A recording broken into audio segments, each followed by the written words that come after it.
बिस्मिल्लाहिर्रहमानिर्रहीम। स्टूडेंट्स, इस सेगमेंट में हम लोग यूनिट नंबर 27 की न्यूमेरिकल पे बात करेंगे और इस सेगमेंट में हम लोग न्यूमेरिकल नंबर 4 सॉल्व करेंगे। स्टूडेंट, न्यूमेरिकल नंबर सॉल्व करने से पहले नंबर 3 को अच्छी तरह देख लीजिएगा, 27.3, क्योंकि 27.3 में वो सारी डिस्कशन हमने की है जो हम अगले दो न्यूमेरिकल में यूज करने जा रहे हैं, नंबर 4 में भी और नंबर 5 में भी। थ्योरी क्लासेस में भी वो चीजें हमने डिस्कस की थी। तो अगर आपने न्यूमेरिकल नंबर 3 अभी तक नहीं देखा है तो पहले वो देखिएगा और फिर नंबर 4 और नंबर 5 को आप देखिएगा। तो फिलहाल डायरेक्टली हम 4 के सॉल्यूशंस पे आते हैं। छोटा सा क्वेश्चन है, 2-3 मिनट का ही सॉल्यूशन है, इश्यू कोई नहीं होना चाहिए।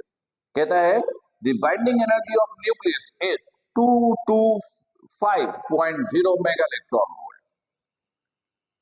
बाइंडिंग एनर्जी गिवन है 225.0 मेगा इलेक्ट्रॉन वोल्ट। आप चाहें तो इसे माइनस में भी शो कर सकते हैं। माइनस का मतलब होगा वो एनर्जी बाइंडिंग फॉर्म में है, लेकिन मैंने डायरेक्ट लिख दी है बाइंडिंग एनर्जी, मतलब ये माइनस में ही है। लेकिन चूंकि एनर्जी पॉजिटिव में होता है, स्केलर क्वांटिटी है, प्लस में इस्तेमाल होता है, तो हमने इसको प्लस में लिखा। फिर कहता है the binding energy of a nucleus is this mega electron volt. What is the mass defect? Mass defect पूछा है, मास डिफेक्ट आपसे पूछा है।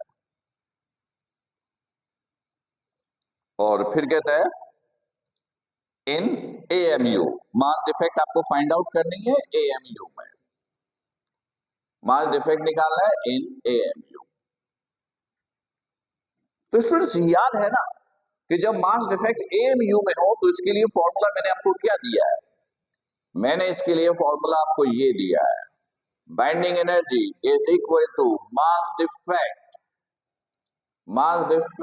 Into 931.5 mega electron volt. यानी जब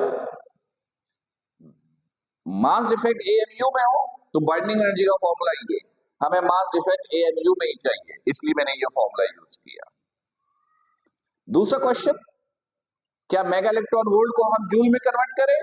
आंसर इज नो, क्योंकि ये formula already mega electron volt के लिए है, तो लिहाजा मेगा इलेक्ट्रॉन वोल्ट में भी इस्तेमाल डायरेक्टली कर सकते हैं। जूल में कन्वर्जन इस फॉर्मूले के लिए बिल्कुल जरूरी नहीं है, इस फॉर्मूले के लिए।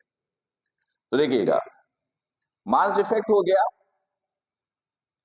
मास डिफेक्ट हो गया, इसको इधर लेकर आ गए, आपने लिखा binding energy divided by 931.5 mega electron volt. Binding energy की वैल्यू पुट कीजिए, binding energy is 225.0 mega electron volt, ये है 931.5 mega electron volt. Mega electron volt से मेगा इलेक्ट्रॉन वोल्ट कैंसिल, इसको इससे डिवाइड कर दीजिएगा, ये मास डिफेक्ट आ जाएगा और जो भी रिजल्ट आए यूनिट लिख दीजिएगा एएमयू। तो स्टूडेंट्स, ये एक आसान सा क्वेश्चन था, उम्मीद है कि ये बिल्कुल क्लियर हो गया होगा। मेरा नहीं ख्याल है कि इसमें ऐसी कोई प्रॉब्लम आपको फेस करनी पड़ेगी। क्लियर? फिर भी कोई कंफ्यूजन हो, कोई प्रॉब्लम हो तो लिख के रखिएगा, लाइव सेशन में फिर डिस्कस करेंगे। अपना ख्याल रखिए। अस्सलाम वालेकुम।